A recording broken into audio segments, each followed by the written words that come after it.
Sebelumnya saya ingin memaparkan terlebih dahulu pertumbuhan ekonomi Indonesia masih terus menunjukkan ketahanan dan peningkatan yang baik. Meski di tengah perlambatan ekonomi dunia dan menajamnya tantangan global. Meski demikian Presiden Republik Indonesia Bapak Joko Widodo berpesan untuk tetap berhati-hati dan waspada tanpa mengurangi optimisme. Dikarenakan kondisi global yang masih tidak pasti dan sulit untuk diprediksi ke depannya.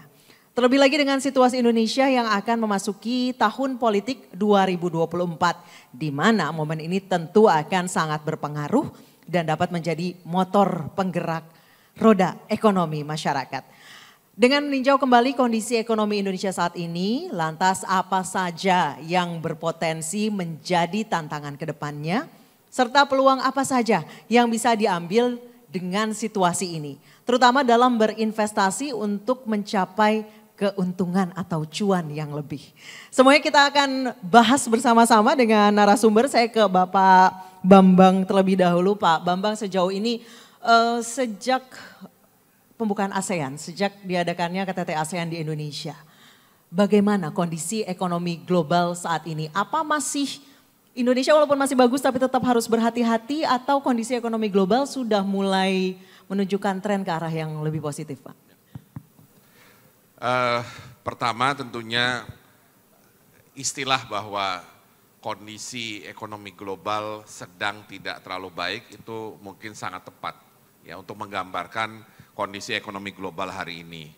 Utamanya memang karena awalnya adalah inflasi yang tinggi di kebanyakan negara maju. Hal yang barangkali sangat jarang terjadi, tetapi ternyata terjadi setelah COVID. Ketika negara-negara maju mengalami inflasi yang tinggi, otomatis bank sentralnya akan menaikkan tingkat bunga untuk meredam laju inflasi tersebut. Dan selama laju inflasinya belum pada level yang buat mereka comfortable, maka bank sentralnya akan terus menjaga tingkat bunga yang tinggi tersebut. Tingkat bunga yang tinggi di negara maju akibatnya adalah kepada negara seperti kita. Jadi kalau Bapak Ibu melihat ada arus keluar atau outflow dari sistem keuangan Indonesia misalkan ke luar negeri, terutama ke US dollar, ke Amerika Serikat misalnya, itu adalah sebagai reaksi dari tingginya tingkat bunga yang diterapkan oleh negara maju, khususnya oleh Federal Reserve di Amerika Serikat. Pertanyaannya, apakah ini akan berlangsung terus sampai tahun depan? Karena kan diskusi kita sekarang, kita ingin melihat apa yang akan terjadi di tahun 2024.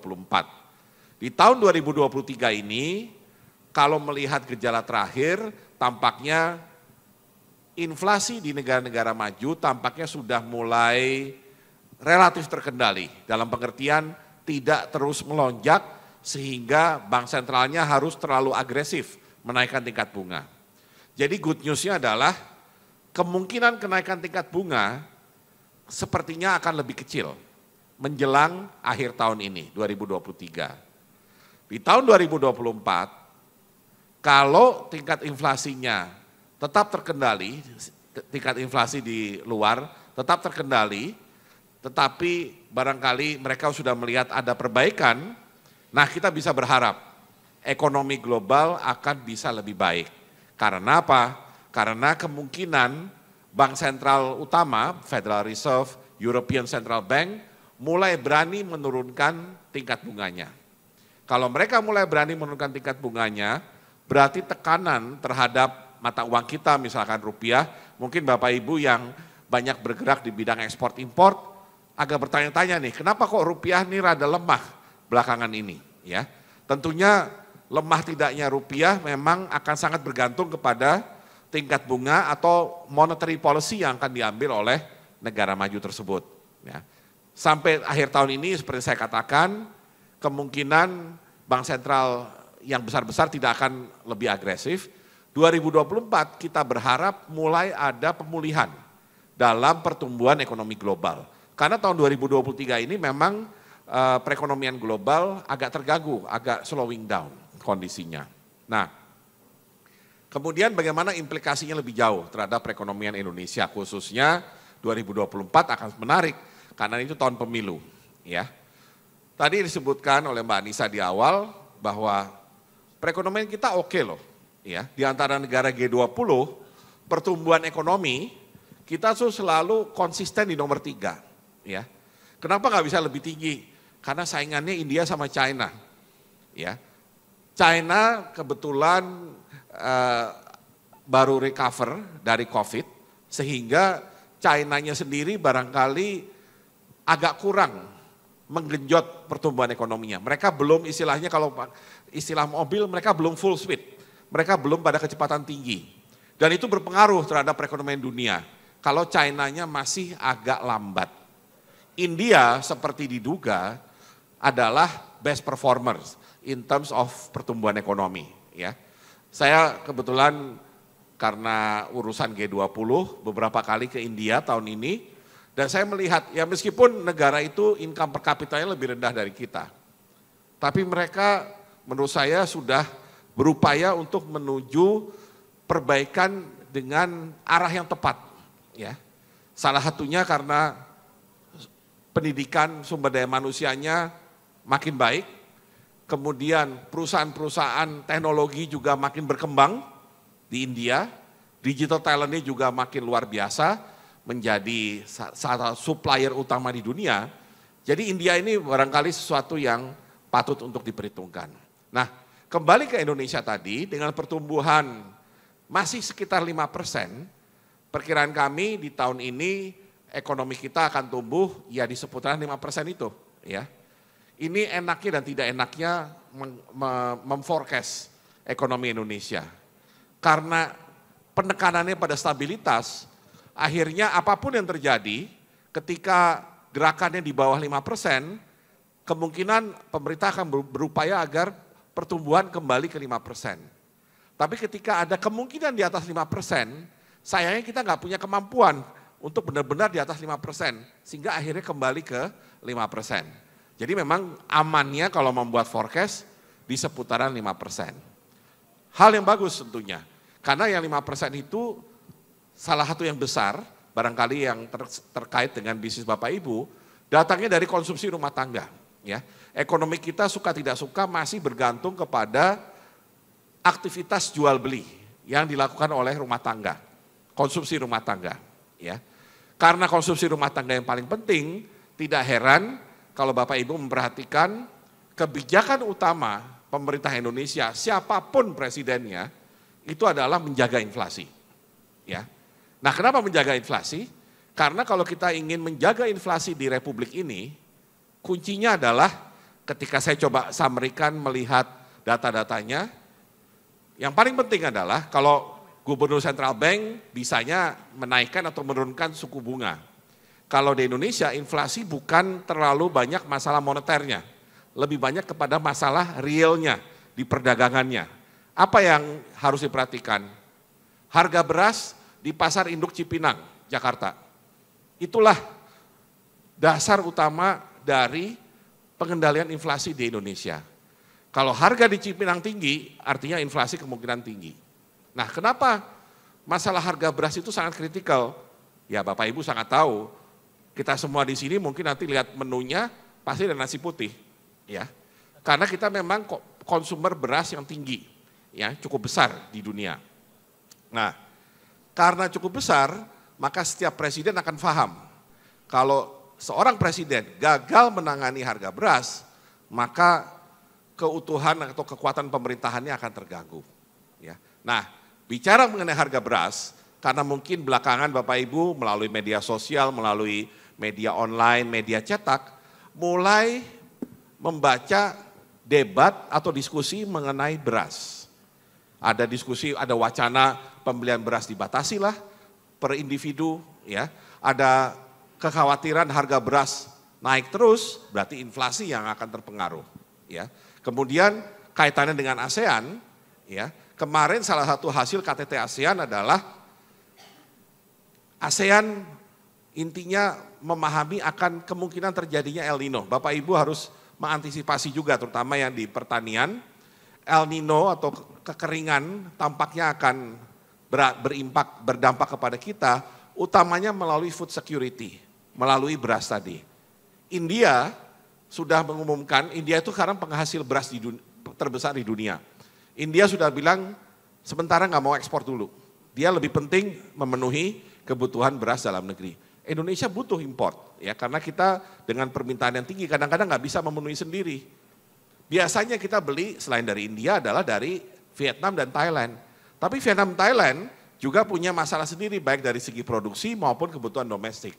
Sehingga akhirnya barangkali beras yang sudah kita beli sudah firm itu dari Kamboja, ya masih anggota ASEAN. Jadi itu salah satu butir kesepakatan di ASEAN mengenai pangan, ya. Nah jadi kita harus agak waspada tahun ini menjelang akhir tahun ini adalah di isu inflasi. Dan sayangnya isu inflasi ini beririsan dengan mulainya masa kampanye presiden, ya.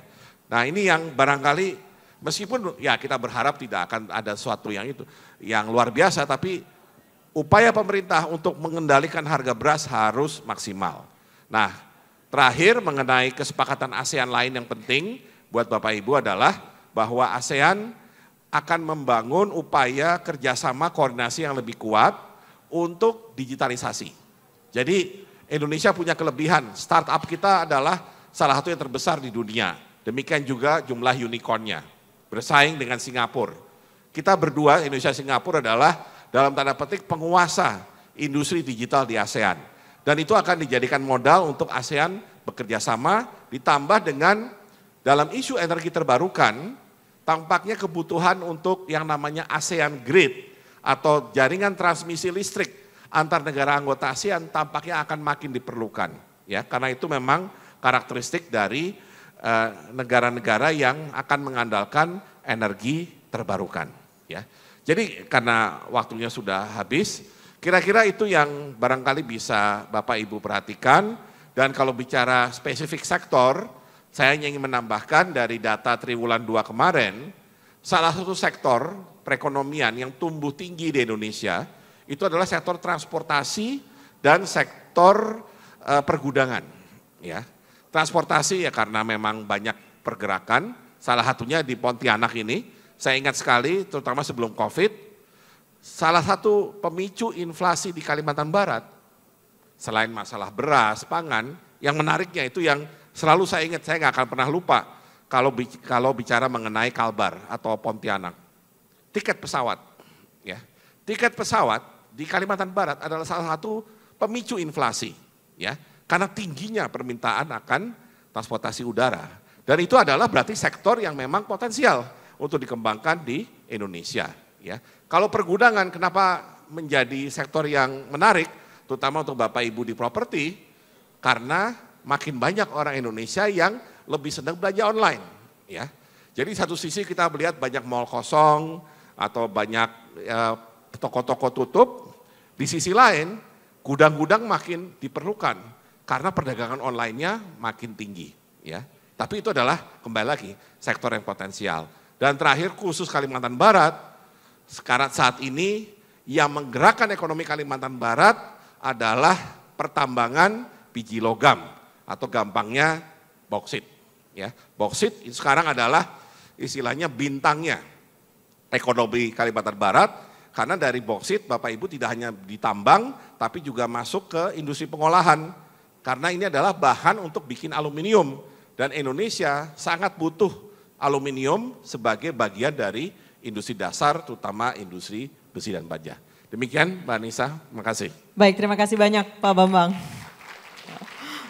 Tadi mengutip sedikit dari presentasinya Pak Bambang bahwa inflasi karena harga beras naik ini akan beririsan dengan kampanye presiden. Saya ke Mas Toto. Mas Toto ini masih makin dekat ke pendaftaran Capres-Cawapres, semakin gak jelas peta politiknya. Semakin kayak diacak-acak nama bakal calon Wapres aja baru satu yang keluar, yang duanya belum. Jadi gimana nih kondisi politik Indonesia jelang berapa belas hari jelang pendaftaran? Gak sampai berapa belas hari, seminggu ya? Enggak, kita masih ada waktu sampai 26 Oktober pendaftaran. Jadi masih 2 minggu setengah lah ya kira-kira. Iya, terima kasih, selamat malam Bapak Ibu. Pertama terima kasih diundang di Pontianak, akhirnya setelah saya nggak tahu berapa bulan, kalau orang Jakarta ini fakir hujan Bapak Ibu. Sekalinya datang di Pontianak langsung disambut hujan di acara dan Kita tahu hujan itu di hari sebuah acara itu dianggap hoki, jadi boleh tepuk tangan buat hokinya Bapak Ibu. Walaupun tadinya pengen ngerasain keluar kota, itu lari dari polusi Pak Bambang, tapi nyampe sini tadi karena belum hujan ya, ternyata lebih nyengat berasanya. Ternyata ada kebakaran hutan ya tadi saya ngobrol-ngobrol. Saya tugasnya lebih berat dibanding Pak Bambang karena dikasih waktunya 5 menit lebih lama dibanding Pak Bambang. Ya, kalau saya udah diundang Bapak Ibu berarti politiknya sedang tidak baik-baik saja. Kalau politiknya masih baik-baik saja pengamat politik nggak diundang Bapak Ibu. Pasti akan bahasnya ekonomi saja Pak Bambang. Artinya memang sudah panas, mungkin Bapak Ibu juga baca berita dan itu normal Bapak Ibu karena ini situasi yang mungkin akan menarik adalah politik hukumnya. Bapak Ibu jangan kaget mungkin dalam 1-2 hari ke depan barusan juga udah mulai melihat berita ada yang sempat menghilang. Jadi ternyata katanya yang menghilang itu bukan hanya mantan tapi juga bisa mentan sekarang. Walaupun udah balik Bapak Ibu. Mentan bisa ghosting ya Mas Toto ya? Bisa ghosting juga. Jadi dan ternyata dramanya belum usai. Mentannya sudah balik akan diperiksa tapi mentannya bukan ke KPK, lapor ke Polda. Melaporkan ada dugaan pemerasan dari pimpinan KPK. Jadi mungkin drama-drama itu akan ada. Nah saya akan mulai, tapi apakah akan kemudian berujung pada sesuatu yang ramenya itu ngefek ke Bapak Ibu. Paling penting kan adalah itu. Kalau kita bicara orang-orang aktor-aktor non politik kan yang penting oke, seru nih nontonin TV, bacain sosmed, berantem di WhatsApp group. Yang penting serunya di situ doang atau kemudian ngefek ke kita. Itu yang saya pikir pertama saya harus jelaskan Bapak Ibu, indikatornya simple. Tadi Pak Bambang mengatakan paling penting adalah kita bicara mengenai inflasi. Dalam kondisi ekonomi yang juga tidak baik-baik saja harus diakui, uncertainty tinggi. Makanya pemerintah paling aman kata Pak Bambang paling akan berbicara mengenai kira-kira 5% aman lah. Jadi lari dikit ke bawah nggak apa-apa, Pak Bambang lari dikit ke atas dapat bonus gitu ya kira-kira gitu kan. Tapi problemnya kalau kita bicara capres Pak Bambang, semua saya berani taruhan nanti pada saat keluar visi misi pasti targetnya minimal 7% Pak Bambang. Bahkan mungkin akan ada capres yang berani 8%. Problemnya lagi di politik ketika tidak tercapai kita nggak tahu cara hukumnya gimana gitu kan. Jadi akan tetap targetnya setinggi-tingginya. Nah balik lagi bagaimana sih kemudian mengukur sebuah konstelasi politik di elit yang makin rame. Efeknya ke stabilitas politik yang kita rasakan sehari-hari simple. Kita gunakan indikator kepuasan publik. Jadi dengan berbagai macam konstelasi politik yang terjadi, yang namanya kepuasan publik Bapak Ibu lihat di belakang saya ini, tetap faktor penentunya psikologi publik ini bukan apa yang terjadi dalam konstelasi elit politik, enggak. Yang menentukan naik turunnya kepuasan publik ini itu adalah urusan perut. Jadi biasanya Pak Bambang data ini linier kalau kita bandingkan garisnya itu dengan angka inflasi. Begitu inflasinya naik, kepuasan publiknya turun. Dia punya korelasi berbanding terbalik gitu ya.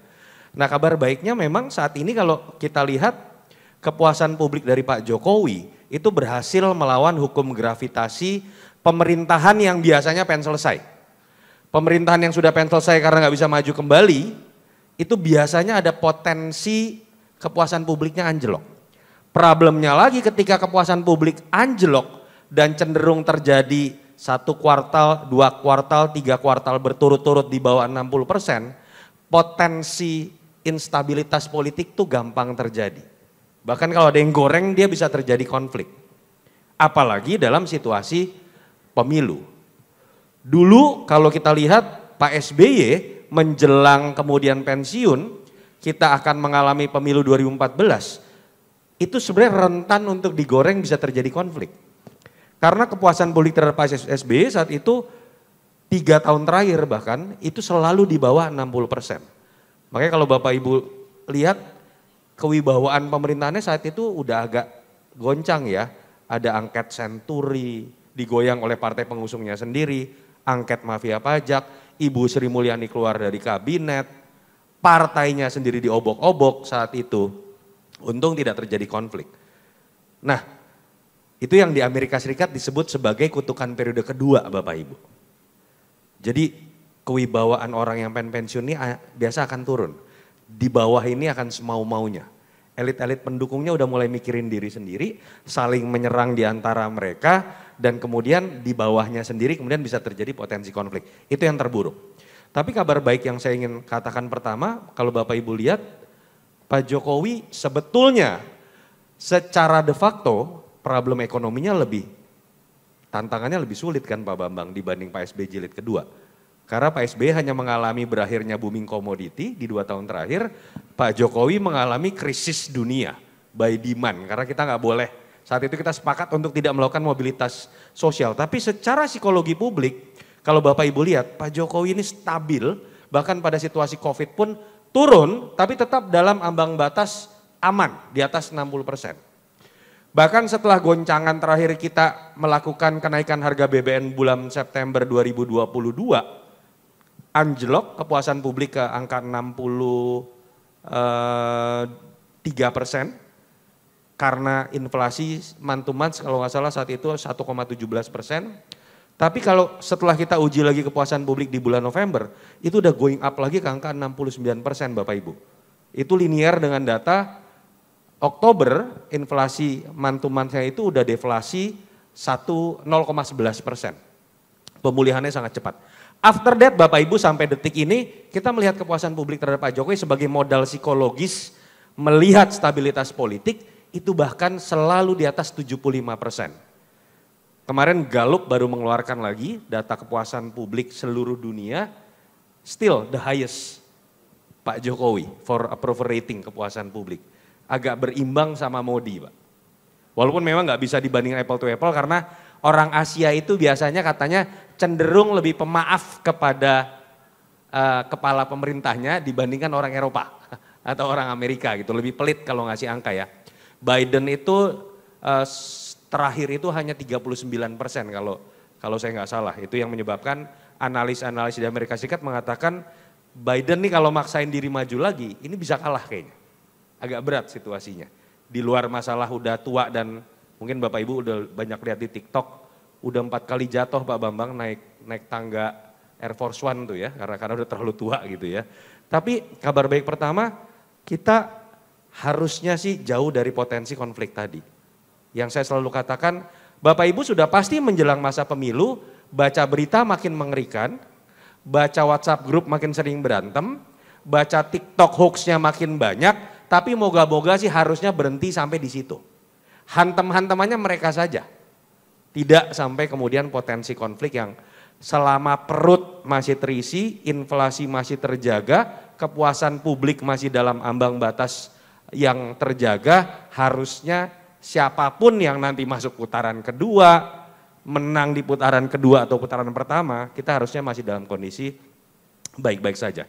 Slide ini juga memperlihatkan Bapak Ibu udah bisa prediksi nih tanpa saya kasih lihat hasil survei pun nanti di slide selanjutnya. Kalau tingkat kepuasan publik terhadap incumbent menjelang pemilu masih tinggi, Bapak Ibu udah bisa prediksi dari calon-calon yang maju, yang potensi menang itu adalah yang klaim akan melanjutkan pembangunan incumbent yang sekarang, alias Pak Jokowi. Tapi kalau kejadian sebaliknya, Pak Jokowi misalnya kepuasan publiknya anjlok menjelang pemilu, yang punya peluang menang adalah yang mengklaim perubahan. Itu yang menjelaskan Bapak Ibu kalau lihat Pak SBY di slide ini kepuasan publiknya kan di 3 tahun terakhir anjlok. Di bawah 60% selalu. Itu yang menjelaskan kenapa sih 2014 yang menang malah Jokowi. Karena Pak Jokowi merepresentasikan perubahan tadi. Antitesis baik dari posisi politiknya PDI Perjuangan, musuhan dengan Demokrat, sampai karakter kemimpinannya juga berbeda dengan SBY. Makanya kalau Bapak Ibu lihat sekarang kan udah bisa diterka kan, dari Prabowo, Ganjar, Anies, kenapa yang lebih tinggi itu yang jualan keberlanjutan Jokowi. Makanya kalau Bapak Ibu lihat kan belakangan agak enggak menariknya, kita lebih banyak ngelihat berita Mas Ganjar dan Pak Prabowo adu balap nunjukin siapa yang lebih dekat sama Jokowi. Dari yang penting tentang program sampai yang nggak penting tentang foto bareng Bapak Ibu. Itu yang menurut saya pertama bisa kita lihat. Jadi kabar baik pertama saya pikir kita bisa menilai atau menyimpulkan kondisinya baik-baik saja. Bapak Ibu juga kalau tidak ada perubahan berarti sudah bisa menerka yang pertarungan ini akan menarik lebih kepada siapa di antara 3 nama tadi. Tapi saya harus disclaimer dulu, kalau kita berharap rame-rame kampanye ini akan selesai 14 Februari, sulit. Kalau memang 3 pasang, most likely kita akan melihat rame-rame pemilu itu sampai 26 Juni Bapak Ibu, sabar dikit. Pengusaha ketar-ketir, pengamat politik yang senang Bapak Ibu. Semakin lama masa kampanye, makin banyak kerjaan gitu ya kalau pengamat politik. Tapi kira-kira akan seperti itu sampai 26 Juni. Dan menu utamanya terakhir seperti ini. Tadi yang saya sebutin formulanya, kenapa kecenderungannya pertarungan akan seru di antara Prabowo dengan Ganjar. Kalau simulasinya 3 nama, ini kira-kira simulasi 14 Februari. Cenderung Mas Ganjar agak naik, Pak Prabowo agak turun. Saya kasih bocoran terakhir deh, saya belum rilis. Tapi di survei terakhir saya, baru banget selesai, saya belum rilis, itu Mas Anies agak naik. Karena Jawa Timurnya Mas Anies naik. Jadi sekarang angkanya tuh kira-kira 37 lawan 33 lawan 24. Jadi Pak Prabowo turun ke 32. Jadi mulai ada yang seru-serunya juga lah. Karena biar bagaimanapun PKB, Caimin itu punya suara di Jawa Timur. Saya enggak memperlihatkan slide yang 2 nama karena saya belum rilis, tapi boleh bocoran. Lalu kemudian bagaimana simulasi tanggal 26 Juni kalau sampai 2 putaran. Pak Prabowo unggul dengan angka 3%. Tapi trennya Pak Prabowo juga mulai turun karena di survei bulan Juni Pak Prabowo itu sudah unggul 10%. Jadi kalau ditanya kepada pollster siapa yang akan menang, kita nggak bisa jawab secara statistik. Karena sepertinya masih akan banyak kejutan-kejutan yang terjadi dan variabel yang akan ikut menentukan adalah Bapak Ibu, saya harus juga disclaimer gini. Kalau Bapak Ibu lihat di bawah ada garis yang warna abu-abu atau hitam, itu undecided voters. Responden yang pada saat ditanya tuh belum mau menyatakan pilihannya. Saya harus disclaimer, biasanya pengalaman kita, responden yang kita sebut undecided ini itu ada tendensi cenderung adalah kelompok-kelompok yang secara ideologis kanan. Dia agak punya tendensi menyembunyikan preferensinya. Artinya saya boleh berspekulasi angka si 8,2% yang belum menentukan pilihan itu bukan tidak mungkin akan banyak ke Mas Anies. Jadi pertarungan akan masih menarik gitu ya. Salah satu faktor penentunya adalah ketika pertarungan belum bisa ditentukan siapa pemenangnya, faktor wakil itu menjadi penentu. Ini analisis dan tebak-tebakan, bukan bocoran gitu ya. Tapi dengan kondisi terakhir saya menduga kalau ditanya Pak Prabowo akan menentukan calon wakilnya siapa saja, misalnya 3 besar urutan, 1 Pak Prabowo masih menunggu sidang gugatan MK, Mas Gibran lolos atau tidak. Kabar terakhir, Senin besok akan ada voting hasil keputusan MK. Kalau Mas Gibran diperbolehkan lolos, saya meyakini Pak Prabowo akan meminta Mas Gibran. Karena Pak Prabowo kayaknya meyakini banget, dia nggak cukup pede maju sendiri, mungkin udah 3 kali kalah ya. Dia harus di backup oleh nama Jokowi. Cara mengikat Pak Jokowi gimana? Nggak cukup cuma pasang billboard sebelahan Bapak Ibu. Ajak sekalian anak kandungnya, kira-kira gitu. Kalau Mas Gibran tidak lolos, pilihan keduanya menurut saya malah bukan Erick Thohir. Mungkin Pak Prabowo akan mencoba menggandeng Ibu Khofifah dari Jawa Timur. Karena Pak Prabowo itu pernah punya trauma 2 kali kekalahannya dengan Pak Jokowi itu salah berhitung tentang Jawa Timur. 2014 Pak Prabowo PD menang di Jawa Timur, kalah 7% dengan Pak Jokowi. 2019 Pak Prabowo berhasil menambah suaranya besar di Sumatera dan Sulawesi, Jawa Timurnya kalahnya gede-gedean.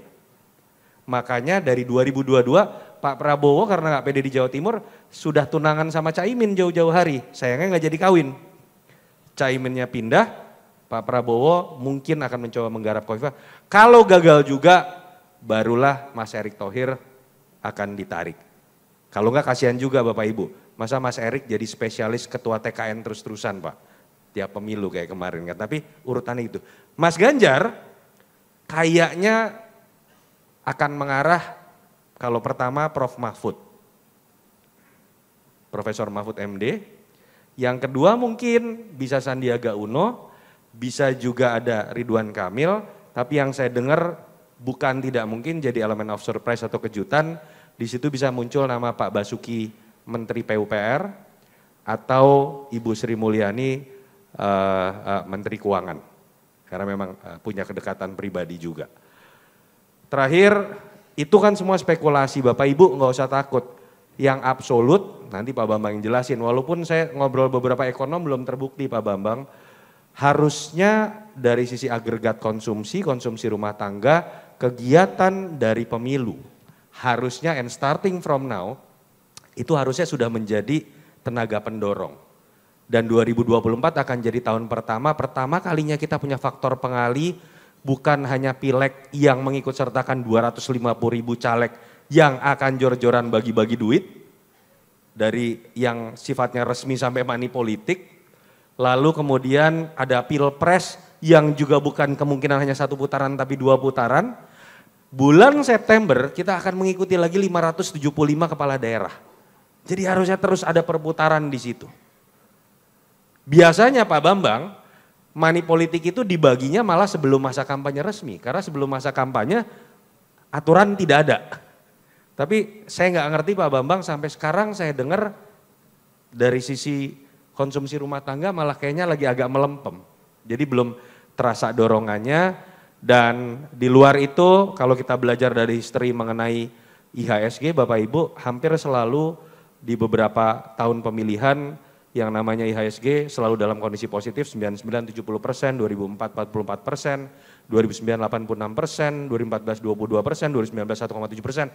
Walaupun bukan berarti kita bisa menyimpulkan tahun politik berkorelasi positif terhadap performa IHSG. Yang ingin saya simpulkan malah faktor politik dalam negeri kita termasuk pemilu itu terbukti tidak memiliki korelasi kuat terhadap performa dari ekonomi dalam negeri kita, termasuk di sektor keuangan. Masing-masing sudah memiliki imunnya tersendiri, masing-masing sudah memiliki logika tersendiri. Jadi Bapak Ibu nikmati saja pertarungan politik di elit sebatas rumor dan gosip yang bisa Bapak Ibu tertawakan. Terima kasih. Baik, terima kasih banyak Mas Toto bocorannya. Jadi kapan akan diumumkan belum tahu ya. Injury time, baik. Ditunggu Bapak Ibu broadcast message-nya nanti di WhatsApp grup ya. Baik, saya ke Pak Antoni. Pak Antoni, tadi Pak Bambang mengatakan bahwa memang saat ini kondisi ekonomi global masih belum pasti-pasti banget. Masih banyak ketidakpastian. Kemudian Indonesia juga masih melihat apa nih efek dari kenaikan harga beras, akankah kemudian jadi angka inflasinya naik. Kemudian kondisi politik saat ini ya lagi banyak jadi perhatian. Banyak jadi bahan tertawaan juga, dari berita juga lagi ramai. Terus apa nih potensi ekonomi investasi yang bisa kita maksimalkan dalam kondisi yang penuh ketidakpastian seperti saat ini? Oke, pertama selamat malam Bapak Ibu sekalian. Terima kasih CIMB Preferred sudah mengundang kami di sini. Pak Bambang, Pak Toto, izin giliran saya. Mungkin sekarang bagian saya seharusnya lebih mudah karena Pak Bambang dan Pak Toto tadi sudah jabarkan semuanya ya. Jadi sebenarnya 10 menit sangat mudah buat saya. We'll see. Ini saya mulai dengan kartun dulu Bapak Ibu sekalian. Tadi Pak Bambang berbicara tentang inflasi. Saya sih Google di internet. Actually pada analoginya kalau kita lihat ya sebenarnya inflasi itu ya seperti perampok ya.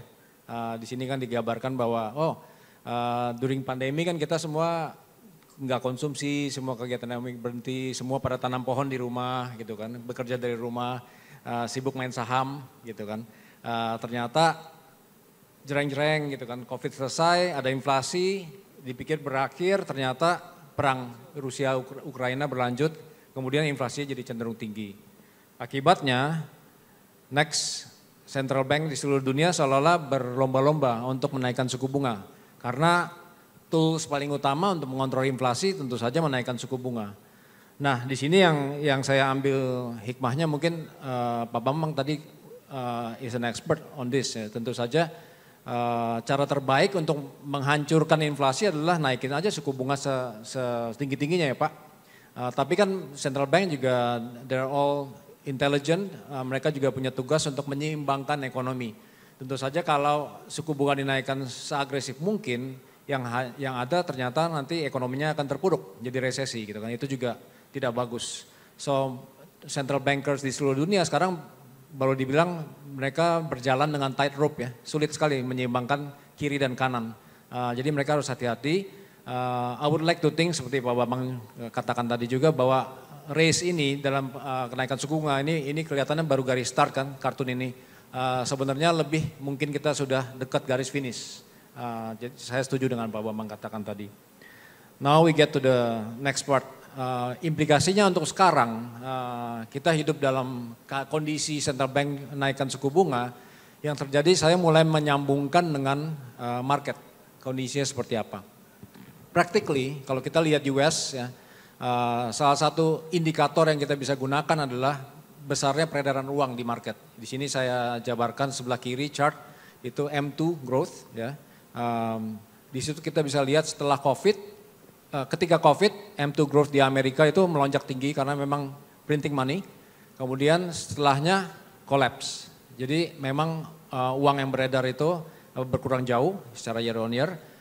Salah satu imbasnya adalah kita bisa lihat di sebelah kanannya. Contohnya yang terjadi sekarang mortgage rate ya di Amerika untuk yang 30 year itu tertinggi selama 23 tahun terakhir. Jadi ini kan satu tolak ukur di mana keuangan sedang sulit. Sehingga funding cost itu malah untuk cicilan mortgage saja tinggi sekali. Sekarang ke level 7% lebih di Amerika. So ini tentu saja untuk konsumer di Amerika contohnya akan tentu saja cicilan untuk rumah akan tinggi naik gitu ya. Dan itu kan tadi seperti rampok ya kan. Selain inflasi suku bunga pun merampok kemampuan daya beli masyarakat di Amerika. Lalu kita lihat di Indonesia seperti apa. Sama tapi tidak sedrastis ya. Kalau kita lihat chart sebelah kiri kita bisa lihat bahwa akhir-akhir ini M2-nya pun turun, tapi kita sebenarnya boleh bersyukur bahwa di Indonesia ekonomi kita jauh lebih baik lah dibandingkan dengan negara-negara global lainnya ya. Karena saya sih angkat topi untuk pemerintah Pak Jokowi dari perspektif monetary policy Bu Sri Mulyani dan Pak Peri juga fiscal policy Bu Sri Mulyani dan Pak Peri di monetary policy, they both doing a good job menurut saya. Jadi sangat tertata lah sekarang ini. Jadi kita boleh bangga negara kita not too bad. Tapi memang efeknya pun ada. Di sebelah kanan kita lihat bahwa funding cost untuk bank-bank di situ ada chart di mana Bank BNI, Mandiri, BRI, BCA ya. Contohnya kalau kita lihat funding untuk third party dana pihak ketiga cenderung naik, bergerak naik. Ini data Agustus terakhir. Jadi kita lihat bahwa kondisi likuiditas di market ini sedang scare, sedang agak sulit. Kenapa saya berbicara ini kan penghubung antara apa sih artinya inflasi, apa sih artinya central bank menaikkan suku bunga, ujung-ujungnya likuiditas, berapa banyak besar uang yang beredar untuk dikonsumsikan ataupun juga untuk kalau kita berbicara market diinvestasikan.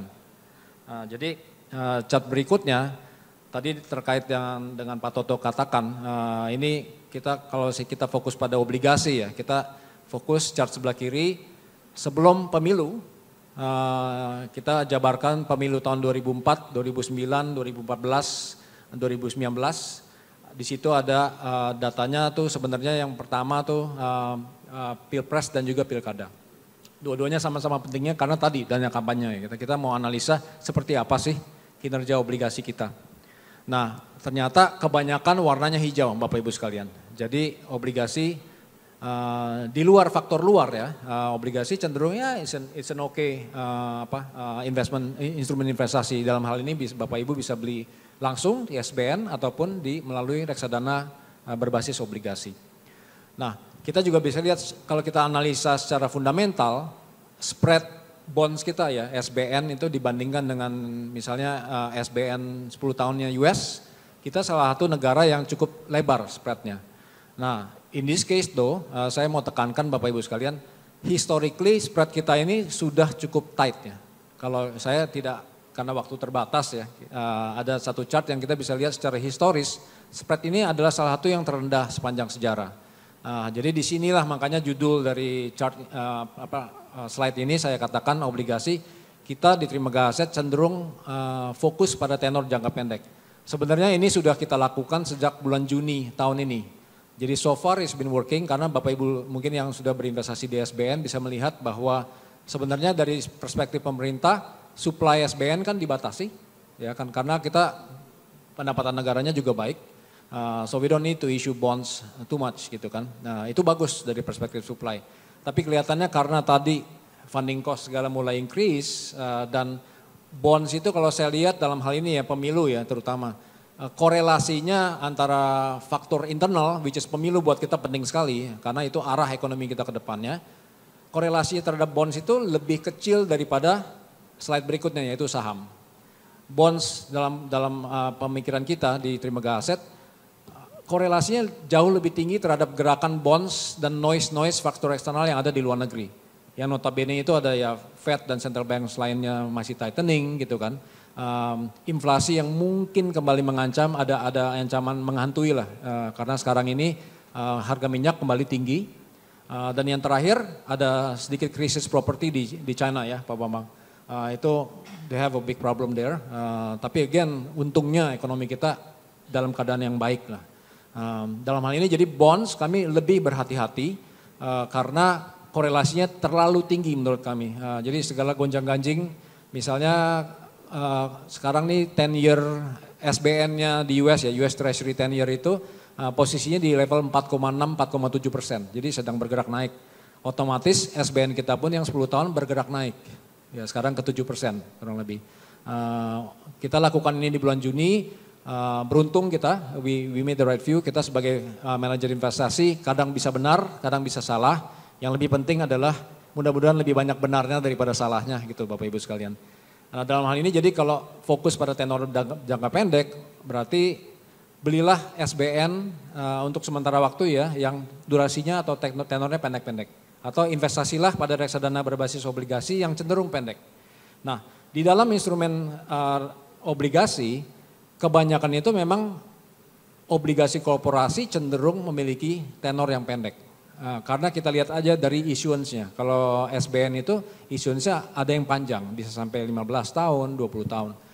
Sedangkan kalau obligasi korporasi, issuance-nya itu cenderung 1, 3, 5, paling panjang 7.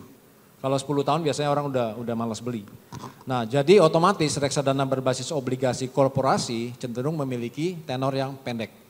Jadi kami sarankan untuk sementara waktu obligasi yield bergerak naik, kita tunggu waktu, ketika semakin menarik bolehlah buy on dip, jadi mulai mengumpulkan beli SBN perlahan-lahan sesuai dengan risk appetite masing-masing. Lalu slide terakhir saya, untuk saham menurut kami judulnya di sini lebih banyak upside daripada downside. Di sini kami analisa, tadi saya katakan ada pilkada dan pilpres, kebanyakan ya mayoritas warnanya hijau Bapak Ibu sekalian. Jadi 6 bulan sebelumnya, 3 bulan sebelumnya, kemudian ada setelah pilpresnya dinyatakan pemenangnya siapa, ada merah-merahnya sedikit ya, ini 3 bulan dan 6 bulan, ada merah-merah sedikit, itu semua ada faktor-faktor tertentu lah kita bisa katakan.